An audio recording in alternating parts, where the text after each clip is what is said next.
Welcome to Spotlight On, where we examine the technology shaping our world through conversations with the people building it. Welcome to Spotlight On. I'm Amit Kumar. I'm here with Ivan Zhou. Ivan is our newest partner, but before this was an Accel entrepreneur. He started the company Mayhem. I was very fortunate to be your lead investor and board member, and then we had a nice exit to Niantic, and then after a few years, I convinced you to come and do this job. So I'm really excited that you're on the team, and I just want to go over your background and the journey that brought you here. Yeah, I was born in LA, and parents were both research scientists.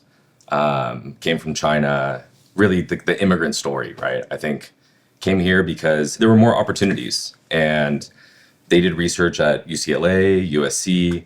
And then we had the opportunity to move to the Bay Area because my mom could come to Stanford and actually do research there. And we came here, and kind of throughout my childhood, always had this inclination towards, discovering new things, watching them do science, do research, coming back home, talking to me about it. And so it was interesting. I actually wasn't exposed to the technology industry the way I think a lot of other people would be. I think people talk about learning to code when they were super young, growing up with a computer. That actually wasn't me. I actually grew up in the lab. Like, I would go with them to Stanford. I would actually be, in the lab, pipetting and doing kind of wet lab work. Throughout high school, spent a lot of time there. And then in college, I actually studied biology for quite a while. But during that time, I went to Berkeley. Tons of interesting kind of projects were being worked on by my friends, by my peers. And a lot of those were mostly software, actually. The first company I actually tried to start on my own was, and this is before working with Anhang, before kind of even having a co-founder, was in college at the end of my time. My last year, I tried to start a healthcare company. It's called Navi. And it was this idea of helping kids be healthier by building software for schools to track their nutrition, their PE class scores, all of that. Just this idea of tracking people from when they were younger and then following them longitudinally. Terrible idea. It didn't work out. We didn't know how to settle schools. I was kind of scrounging together friends to help me build the product. It was really rough. And I think I did everything wrong. It was probably the worst, kind of checking every box of what not to do, but I loved it. I think that was when I knew, like, this is what I really enjoy doing, because I was so terrible at it and it turned out so poorly, and I still wanted to do it.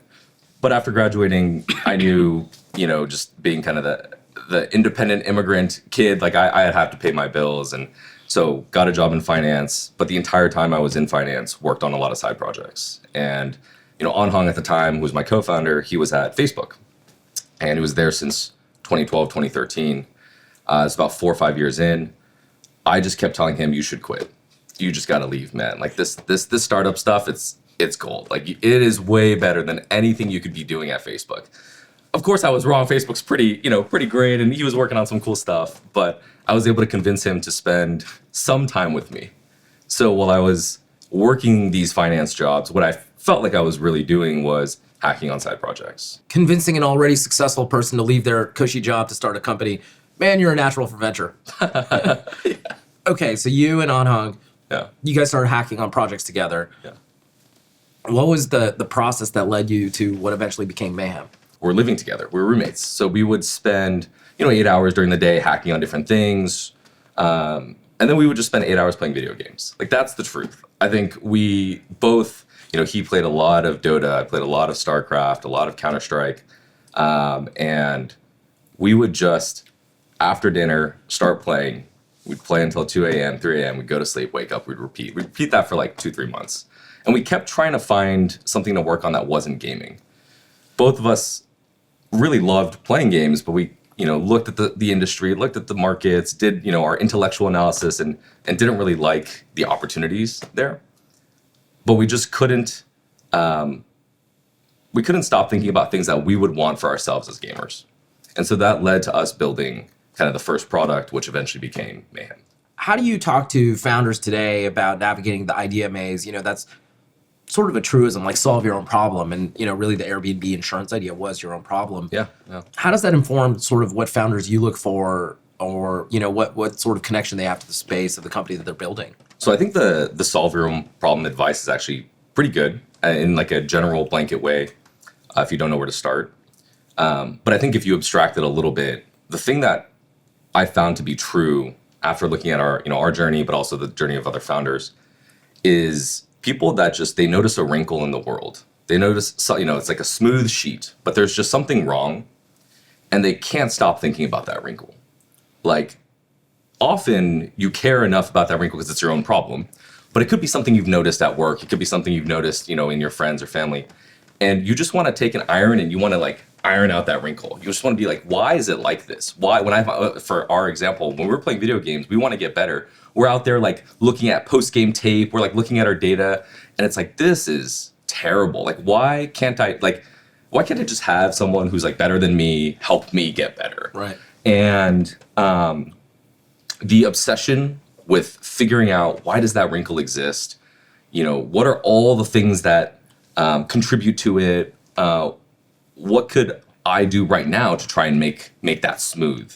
That obsession is, I think, what's interesting. Mm-hmm. So when I talk to founders and they're navigating the idea maze, a lot of times I try to kind of guide them to finding something that they get that obsessed about. So this is around the time that you and I met. Yeah. Our dear friend Amit made the introduction. That's right. What was, your impression of Accel through the process? Obviously it was a really exciting company. You and Anhang had credible backgrounds at the time. And I think what people need to understand is esports was this really just emergent wave that was hitting. All the teams were raising funding. 100 Thieves, all those folks. Overwatch had just launched, and I think Activision Blizzard was very serious about funding the esports scene. Yeah. And at the time, I was a new investor at Accel. I think this was around 2017 when we met. Yeah, I think so. I just joined in 2016. I've been leading a bunch of our work around consumer gaming and esports, and then we sort of intersected. What was that interaction for you like? Talk about it from the founder point of view. And, I'm happy to share, what we saw in you, but I'd be curious, what was your point of view and experience through that process? Yeah. I, before meeting Accel, had raised a little bit of capital from before. We had just gone through YC. So my experience with investors generally was, this early stage, kind of small funds, small amounts of capital, and more of a, you're early, things are very uncertain, so we're kind of just giving you money to try things. Yeah. And I think, coming out of YC, we really felt like we had something that was kind of working. We had the beginning of an insight and some proof points that, we believed really deeply in. So when we met you, we talked a lot about kind of what those insights were. And, I remember we brought you over to our apartment, unplanned, showed a demo. Product, the product we have ultimately launched wasn't even kind of there yet. And the difference, I think, that I felt was you weren't just, thinking about, hey, where are the pieces that we don't, other than certain pieces, or what do we not know yet, but a lot more about, wow, what's really working? And if this thing works, how big can it really get? And to such a degree that even, got us really thinking and really excited. And I think that's what I remember really deeply. And also just the kind of candor and directness of being willing to just come over. This was, obviously we were originally just going for a walk, but it turned out to be a 2-hour thing. And, we were still early enough that we wanted to find a partner who was willing to kind of be, boots on the ground with us, but also help us think about what being really big and successful looked like. I remember sending, Voss and Ping, who were the other folks that were looking at gaming more seriously, hey, I think I've really found something. And I remember, we did a quick follow-up meeting with the group, and there were just so many incredible ingredients. And, the most important ingredient, of course, was you and Anhang.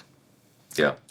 I think you guys had a really authentic connection to the space, had a really unique point of view, but it felt grounded, I remember when you finally came in and did the full presentation at Accel, it was a really special moment, because I'm getting all these slacks from the other partners, being like, hey, this is a really good setup. This is a really good one. We like them. This is great. but also it just all connected. I remember you talked about Nintendo Power. Yeah. And not to date myself too much, but I definitely had a bunch of copies of Nintendo Power because how else were you going to beat Super Mario 3? Yeah, you needed a guide. A guide was really helpful. Yeah. I think I just grinded it out until I finally beat it. But, that analogy and the modernization and digitization of it, it felt like it needed to exist. Yeah. And I felt like you had the team to go build it. Sometimes you run into teams where they actually have the vision, but maybe they don't have the background or ability to go build the product because this was, such a technically complex product. I mean, I remember in the blog post that we wrote when we made the investment, I sort of called it out, like the ability to real time extract the visuals, parse those, decode those, and then put it through your AI engine to understand like, well, what's actually happening here and get a semantic understanding of what's happening in the game such that you could route back real time and give me feedback. Yeah. I mean, to be honest, like a few years ahead of your time of like where it feels like this whole thing is going anyways. Yeah, absolutely. I think the kind of problem statement that carried us the entire time was people enjoy playing video games and they want to get better, these competitive games. And we just looked at the end state. As players ourselves, we're like, there's a lot of intermediary tools, whether it's guidebooks or, you can go and look at you can watch your video recording yourself, right? But like in a future where you take all of this to its natural conclusion, what would it be? Right. And we just tried our best to kind of make the technology work to get us to deliver that solution to our users. It's so interesting because, now we're both sitting here. Yeah. Both investors and partners at Accel, and we both look at consumer. Yeah. And I always, obviously you have a reputation of being a great consumer guy, but in nothing that you've told me actually up to this point were you like, well, I wanted to do a consumer category. Yeah. And the thing I sort of think about, I'm curious your reaction to it is, I don't think there is a category called consumer. I think there's gaming. I think there's healthcare. I think there's, climate. There's like consumer-oriented companies out in climate. But to me, the strategy has always been you go deep in a category. You become the expert. You meet all the founders. You sort of see everything in the space, and you sort of try to find a deal or a company that's worth investing in, that you want to be a part of, that you've sort of done the homework and identified for yourself where the opportunity is. And I'd be curious, did you ever feel like, well, I'm a consumer guy now? Or was it, actually, I just have a problem that I really like solving? Yeah, it was absolutely the latter. Actually, I remember and this is one of the things about Accel that was fantastic in my experience at the time, and now I know from the inside, which is, we would talk to investors and they would try to be like, so are you an esports company? Are you a gaming company? They would actually, it would be part of the conversation. And I'd be like, why does that matter? Yeah.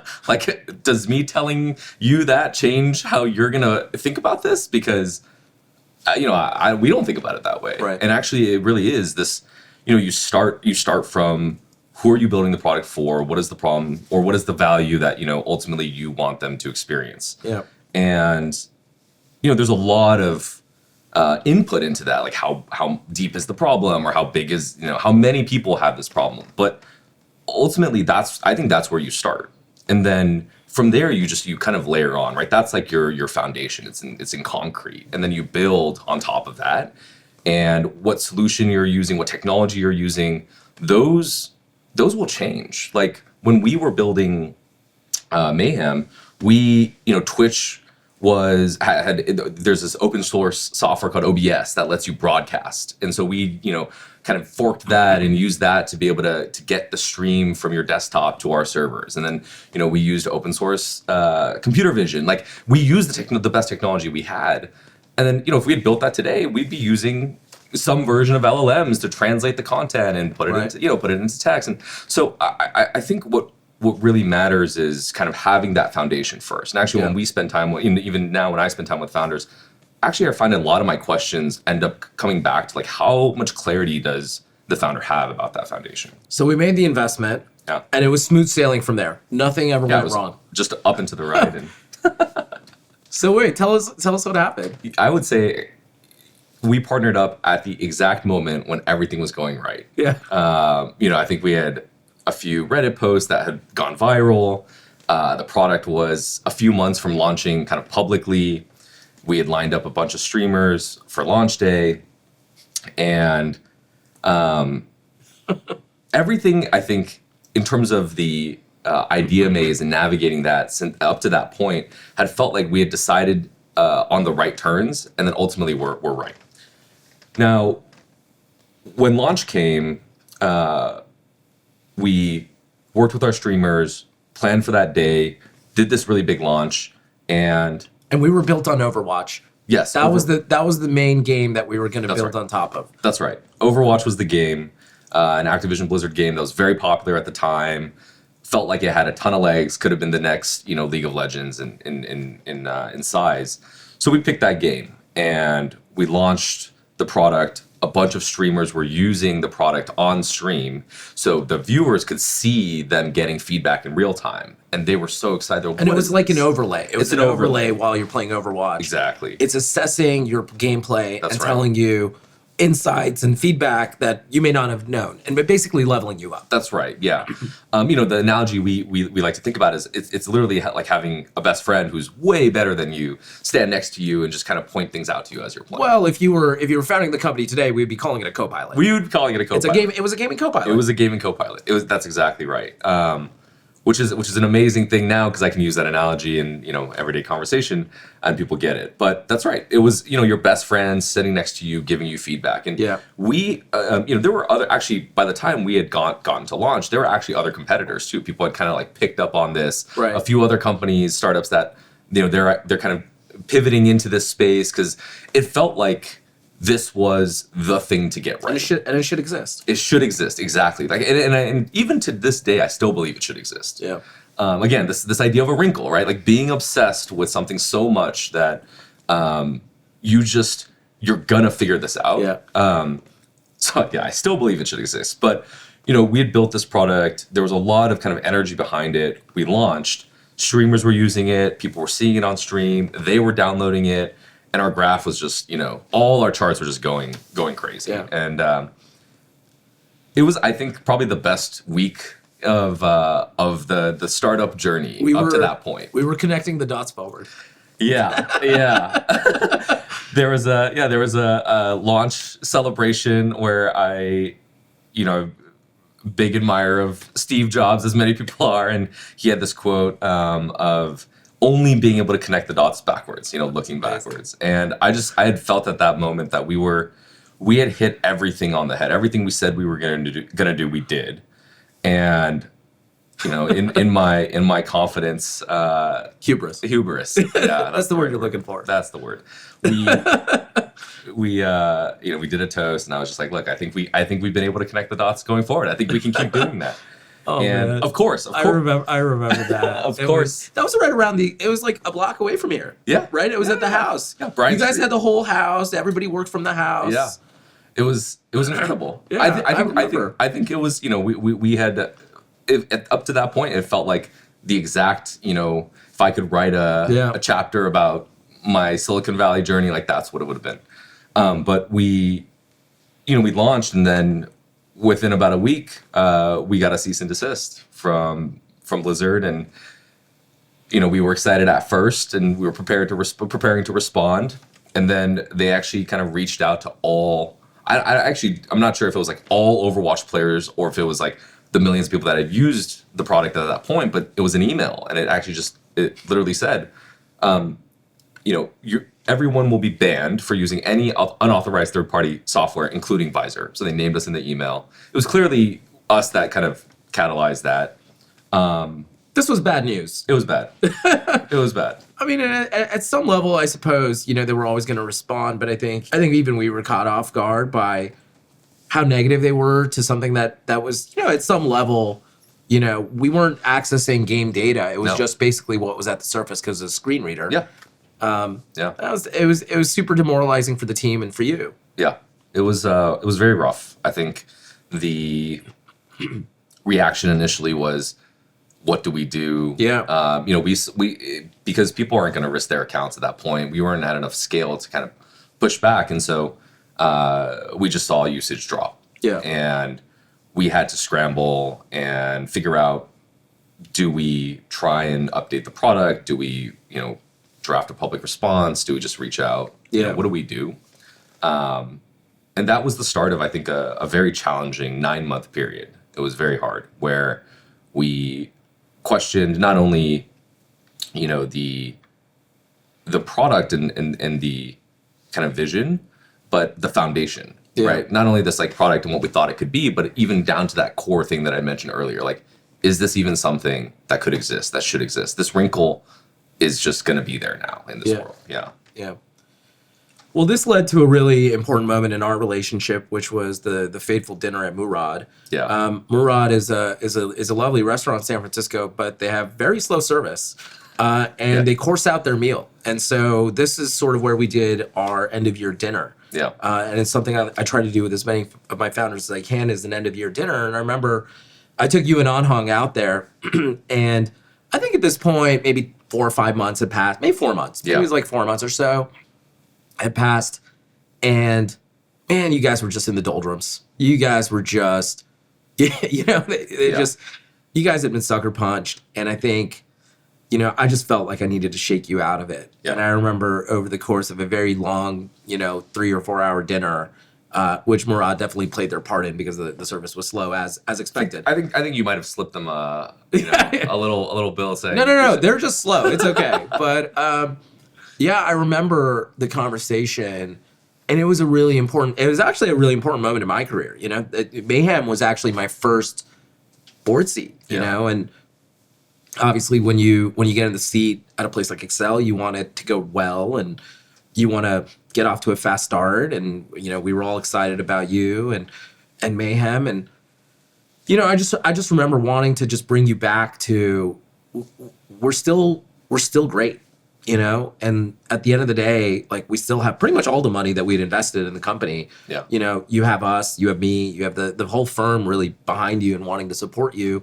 And most importantly, we have you and Anhong and the really incredible team that you guys had built. And it was just like, we need to get out of this. Like, I'm done moping. Like, let's get back to what makes us great, and it's talking to customers and building product. And if you do that, I think we have as good a chance as anyone to build the next big or important thing. And, I remember being an entrepreneur and a founder, and, I also, started a number of companies. Certainly my first one sounds very similar to yours. I feel like we made every mistake you can make. And eventually got very fortunate to be backed by Accel.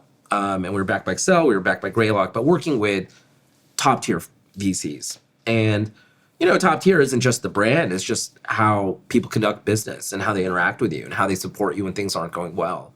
And I remember wanting so much to be the investor that I wish I had. And, at that moment, I promise you, certainly that wasn't the outcome, or the path that I'd wanted necessarily, but I wanted you to know that we still had your back. And, we were still excited to go on the journey with you. And to be honest, I think it's one of the best moments of my career, and certainly probably a moment when I first felt like I could really do the job. It's easy to be a great partner when things are going great. I think what you really find out is what kind of partner you can be when things don't go according to plan. Yeah, absolutely. What was the lead up to that for you? Did you psych yourself up and prepare, like, this is what I'm gonna say to kind of get them out of their funk? I'm curious. I think you tend to have to prepare for moments like that if you're lacking in conviction or you really want to land it. I was so convinced that we had such a good thing going. I just needed you to see it or like re-see it, in a way. I sort of felt like if we got 3 or 4 hours together, kind of off, away from the office and away from the Accel office, I felt like I could, just drive home the message and hopefully just shake you up a little bit and just be like, guys, like, we're still great. Like, let's go after it, you know? Yeah. And, it's funny, like, I started a bunch of companies. None of them ended up being that important. And we had ups and we had downs. And I think, that's sort of the benefit of having been a founder before. And certainly there are many successful paths to becoming a venture capitalist. And many folks that I've seen who've been great venture capitalists and great supporters and partners to founders. But I have to tell you, like, going through the founder journey has really equipped me, to handle the ups and handle the downs in a way that, I would want to be supported. But yeah, no, I had a lot of confidence going into that meeting. Also there was, I really liked you and Anhang. I mean, I really wanted to see you guys be great. It kind of wasn't about Accel at that point, you know? It was much more about you guys and wanting to see you be the best version of yourself. Yeah. And if I could get you further along the path to that, I would have been successful. Yeah, I think that definitely came through. This idea of being the best version that you can be. There isn't this arbitrary kind of scorecard. It really is, having that relationship, believing in the founder, believing in the partners you have on board. That you just need to make the most out of it. Like you only have a few moments like these in your life, and you just have to go all in. Now you ended up finding a new product called Mayhem, which was sort of a social community platform, and we built that out. And eventually you made the decision to sell it to Niantic. Can you talk to us about that and that process, and what was that like for you? Yeah. So, when we built Visor, launched it, and saw the traction, I think part of us understood or relearned kind of the feeling of, oh, this is what product market fit, at least the beginning of it can feel like. And so once you kind of shook us out of that, in that moment, I think the next 4 or 5 months were spent almost chasing it a little bit again, but going back to our roots. So hey, we tried a bunch of different things at that moment that took us, down these paths where we didn't actually have a wrinkle that we cared about. It was just ideas. And so we actually went back and we're like, you know what? We still want to get better. It's just coming back and reaffirming, actually the foundation is right, that we do want to get better as gamers, and other people do, and there's still room here to run.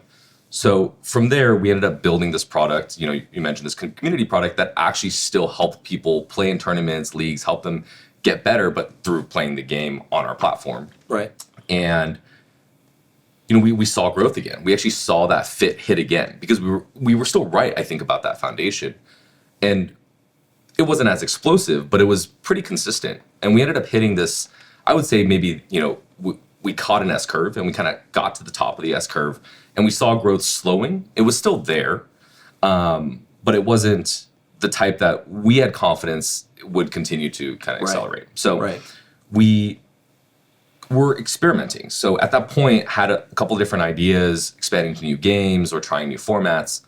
And in that process, got to know, throughout the years, got to know a lot of other people in the industry, whether that's Discord, or the Xbox team, or the folks at Google that worked on gaming. And so in that process, thinking about ways to find channels to grow, ended up also meeting some of the more unique game publishers. And Niantic was one of those. They were, a lot of these companies were trying to crack the same thing we were, which is how do you grow with these kind of cohorts of communities? Yeah. And when they leaned in and we were talking about what they were trying to do and we were trying to do, some of these opportunities to work more closely together in the form of an acquisition or a partnership, or, kind of came out of those conversations. So, when we took a step back and, ultimately actually had a few parties that were interested, we had to ask ourselves, a few things. One is just,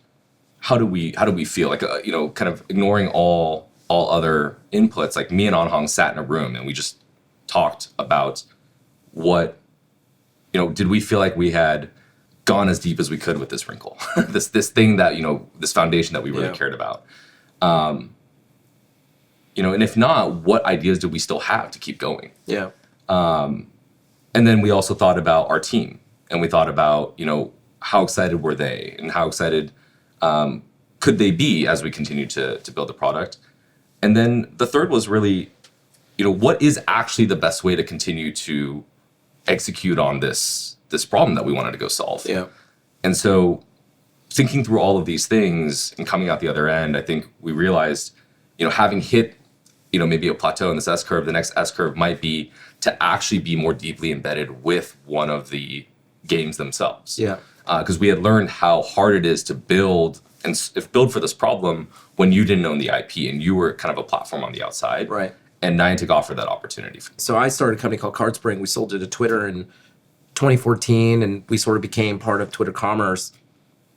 I remember my relationship with Accel almost got deeper after that. It's not just this sort of discrete experience. You come in, you pitch, you become the founder, we back you, we invest in your business, there's an exit, and it's like, okay, we'll see you.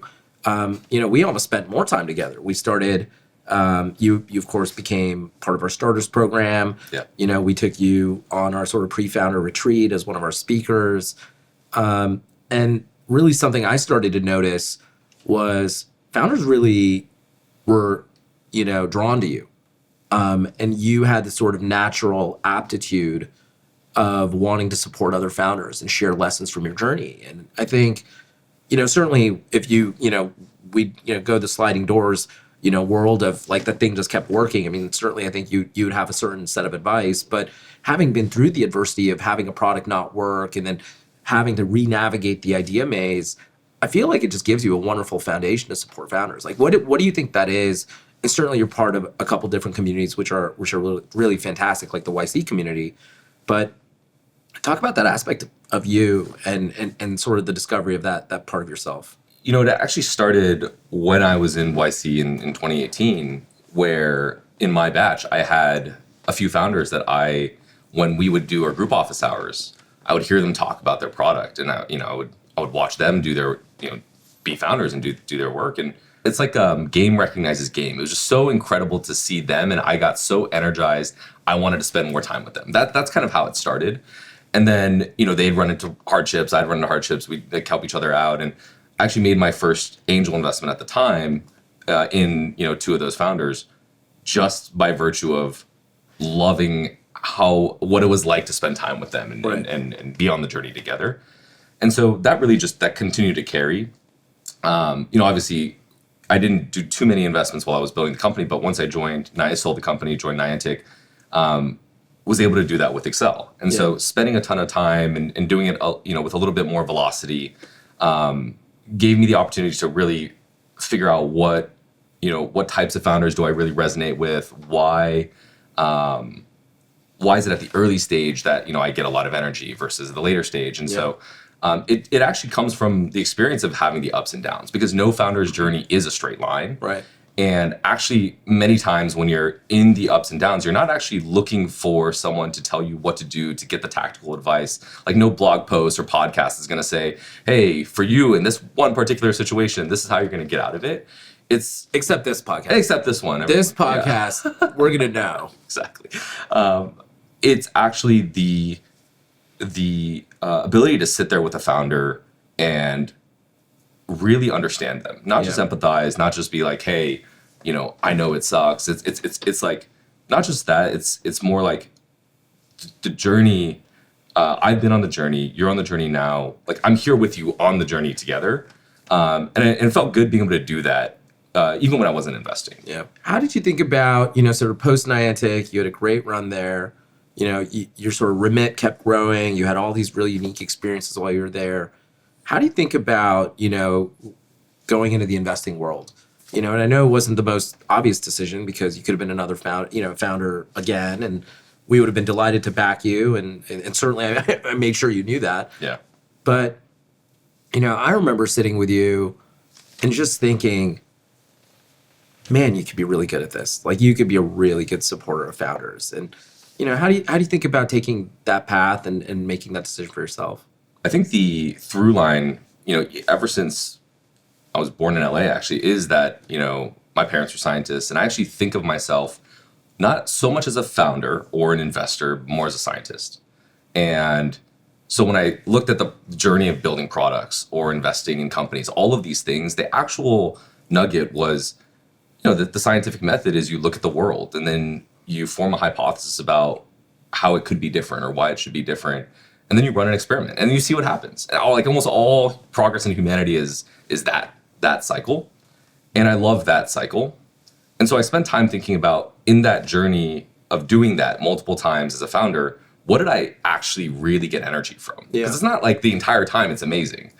And I realized the energy really for me came from that beginning portion. It was looking at the world, spending time with people, and forming a hypothesis, and getting really, really excited about it, figuring out what that foundation was for the experiment. And the actual kind of running of the experiment, which, in this case is building the product, launching it, executing on it, I realized I could do well, but didn't give me as much energy. It's kind of this relative scale. And so when I thought about what I wanted to do next, I realized I'd only be really excited to kind of do the experiment, so to speak, start a company again, if I cared so much about the hypothesis that only I could run the experiment. Right. It could only be me. Right. And, the lesson from kind of the hubris of connecting the dots forward is, there are many people that are much, much better than me out there. And the excitement of being able to work with them even to think about the hypothesis and for them to be the ones that actually run the experiment and for us to kind of take the results back. For the first time, I felt like that would give me more energy. And to be able to do that at Accel with so many different founders was hard to say no. What's it been like? You've been here now. Is this your 7th week? 7th week. That's Yeah. right. It's exactly like you thought it would be. Yeah, exactly. You just talk to founders and write emails. Well, you do write a lot of emails. You do. How's it been different? Like, I think it's one of those, I mean, for me, to be honest, I was sort of very fortunate that I picked Accel. I mean, my journey is very similar. I had a relationship with Andrew Bracha that actually started way before I was an Accel founder. I actually pitched at my previous company, which turns out he's a really good investor, so he decided to say no to that. But we were able to slip one past the goalie on the next pitch. So he funded Card Spring. Subsequent to the exit to Twitter, he ended up bringing me here. And, I think I had a lot to learn about venture capital. And certainly there were many things that I probably didn't understand super well. But I did know I trusted him. And there were certain things that I was looking for that Accel ends up having, which, I didn't realize are super unique, such as it being such a conviction-based shop versus a consensus shop. It turns out that's actually a really good fit for me. Yeah. And I didn't even realize how fortunate I was that was the right fit for me. I'd be curious, what's been different or surprising about being on this side of the table? I think the Accel culture and the partners here have been, funny enough, exactly as advertised, I would say. You and I have known each other for long enough that you've been able to kind of give me a lot of the perspective on how decisions are made. What does a founder that, is a fit for Accel look like? What are opportunities that, are exciting? And the last 7 weeks have been, really a renewal of that. I've been able to see a lot of that play out. And I think the things that have been surprising really have been the psychology of transitioning from being a founder to being an investor. I think the best investors are able to turn what is a very transactional, and at the end of the day, kind of moment to something that's not. And that's a lot more about, the relationship and the motivations and not so much like, how are we going to invest, right? Investing is just almost like an incidental thing because, a founder and myself, we've just found this fit and want to go on this journey together. And that's been, an interesting thing to balance, I think, because not everyone practices venture that way. And the other thing is, really not having my hand on the wheel anymore. I'm, either shotgun or maybe in the back seat, maybe in the trunk, depending on where we are. And the founder's driving the car. And it's hard just knowing that, that is the right setup. And, as much as I want to help or I want to think of ways that I can, there are ways that should show up. And it's different from when I was a founder. Yeah. It's been really special to have you in the seat. It's been really special to look at companies together. I think you bring, and I'm almost like, well, it took me a lot longer to be quite useful in meetings, but you've been really, insightful in sort of the pitches so far. And, I think how you, the questions you ask and sort of how you assess those companies, like, what are you looking for? Obviously you and I look at a lot of consumer oriented companies. Like, what are some of the things that you look for in founders, that Accel looks for in founders? It starts with at least a really deep understanding of the journey the founder's taken to navigate the idea maze. Yeah. Like, I think that's where, whenever we're taking a pitch, in my head, I'm almost like constructing the maze as the founder's talking and trying to see, okay, the founder's taken a left turn here. Or maybe they tried going down this path and maybe they had to even leave this maze and go to a different one. And I think I get most excited, or my questions usually are around the founder's journey through the maze. You tried this, you had this insight, you tried this, iteration of the product, and it didn't work out. Why is that the case? Or, have you thought about going down this path? And often I get excited when the founder actually leans back and almost pushes me back in my seat and draws the maze even more aggressively in my head for me. Like, actually, here's, how I thought about it. Here's why this thing wouldn't work. Here's exactly where we think we should go. And most importantly, here's what I haven't explored yet. Here's what I don't know. Here's the part of the maze that I think is out there, but I'm not quite sure exactly how that would fit yet. Right. That kind of intellectual rigor and honesty combined with their aggression to go figure out the world. That's really exciting. I think when I feel like the founders almost waiting for the world to happen to them and just like, oh, we're tried this thing and we have this idea, it's harder to get excited. Yeah. What are there categories or companies that you're excited about? Obviously AI is sort of omnipresent, and I think this podcast might be sponsored by AI at this point. What are you looking for? What are pitches or categories that are getting you excited right now? So I've spent a lot of time building consumer products, but really I think about it as, products that are, maybe playing at the application layer. So whether it's a consumer product or an enterprise product, I'm a little bit more agnostic to it. I think we talked about this. It's a lot more about what is the problem. Can we define the problem very clearly and who the customer is and build up from there.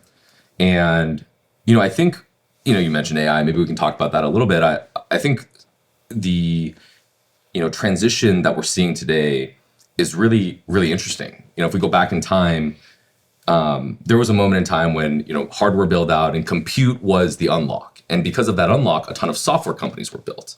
And then kind of the next cycle was the internet.